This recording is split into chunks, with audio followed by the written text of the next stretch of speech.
विदर्भ शिक्षक संघाचा प्रांतीय सरकारी वाह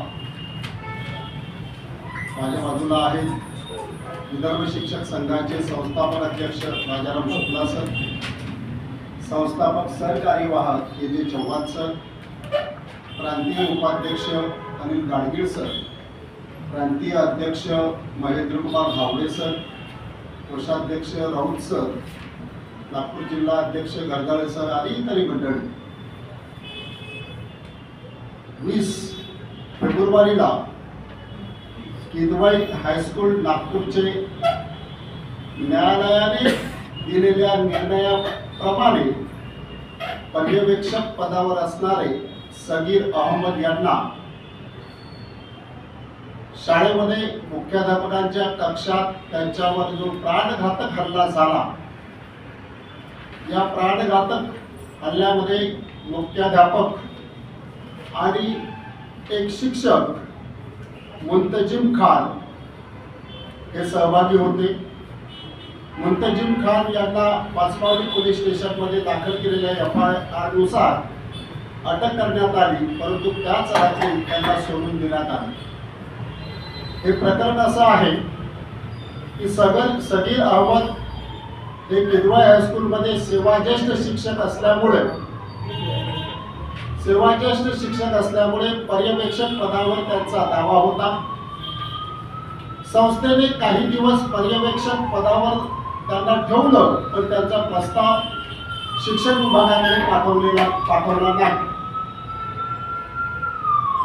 संस्थेने आणि मुख्याध्यापकाने काही नियमबाह्य कामं सांगितले आणि ते सगीर अहमद यांनी करण्यास नकार दिला. त्यामुळं सेवाज्येष्ठ असूनही सगीर अहमद यांना पदावनच करण्यात आलं. आपण सेवाज्येष्ठ असूनही आपल्याला पदावनच करण्यात आलं, त्यामुळे आपल्यावर अन्याय झाला म्हणून सगीर अहमद हे ट्रिब्युनलमध्ये गेले. ट्रिब्युनलने 9 डिसेंबर 2025 ला निर्णय दिला. ट्रिब्युनलने निर्णय दिला की सगीर अहमद यांचा दावा योग्य आहे, त्यामुळे त्यांना पर्यवेक्षक पदावर रुजू करून घेण्यात यावं.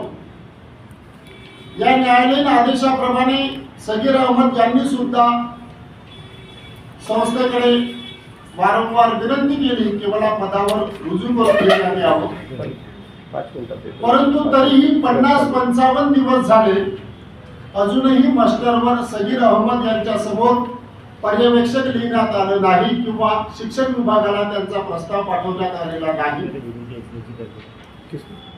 सगीर अहमद यांच्या विषयीचा रोष मुख्याध्यापकांच्या मनामध्ये होता. हा रोष मनामध्ये असल्यामुळे त्यांना नियमबाह्य कामं सांगून कुठेतरी फसवावं असं वाटत होतं.